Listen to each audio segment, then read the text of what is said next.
सदगुरु महाराज की जय। महर्षि में ही के दिनचर्या उपदेश से आगे का सुना रही हूँ। गुरुदेव बोले, देखो अभी हम लोगों का मन बहिर्मुख है। इस मन के साथ सूरत भी है। दूध में मिले हुए घी की तरह मन और सूरत परस्पर मिले हुए हैं। गुरु युक्ति के द्वारा मन को अंतर्मुख करना, मन को उल्टाना है। कारण मंडल से ऊपर मन नहीं जा सकता। यहाँ से सूरत मन का संग छोड़कर अकेले और शुद्ध रूप में ऊपर चलती है। इसलिए कहा गया, मन उल्टे तो सूरत कहावे। परमाराध्य श्री सदगुरु महाराज जी अपने आसन पर विराजमान थे। मैं पंखा झेल रहा था।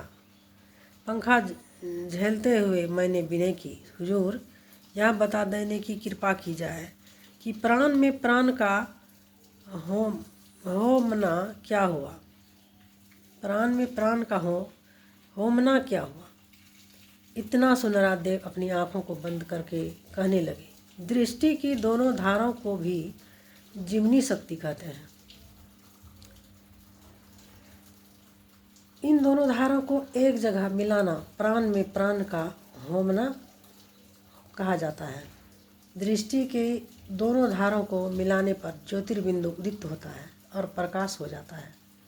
तब फिर मैंने हाथों को जोड़ते हुए पूछा, हुजूर जब दृष्टि की दोनों धारों को मिलाने पर प्रकाश हो ही जाता है, तब तारे, चंद्र और सूर्य के दर्शन अपने अंदर कब होते हैं।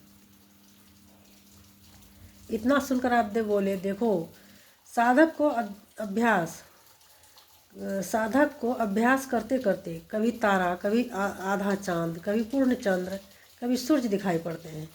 एक तरह अनुभूति नहीं होती है। ध्यान करोगे तो अपने कभी न कभी देख ही लोगे। एक दिन रात देव लेटे लेटे मौज में आकर बोले, क्या जाम है जमशेद का, क्या सिकंदर एन, दिल चश्मा से देखिए अविगत सूझे ही नहीं। मैंने हाथ जोड़ते हुए निवेदन किया, हुजूर इसका अर्थ क्या हुआ। गुरुदेव बोले, जमशेद कोई बड़े आदमी थे। उन्होंने एक प्याला बनवाया था जिससे दूर तक दिखाई पड़ता था। सिकंदर के समय में भी एक ऐसा आईना बना जिससे दूर तक की वस्तु दिखाई पड़ती थी। संत दरिया साहब उन दोनों वस्तुओं की ओर संकेत करके कहते हैं कि जमशेद के प्याले और सिकंदर के समय बने आईने से देखना भी कोई देखना है। दिल के चश्मे से अर्थात आत्मदृष्टि से देखिए, जिससे परमात्मा के दर्शन होते हैं। श्री सदगुरु महाराज की जय।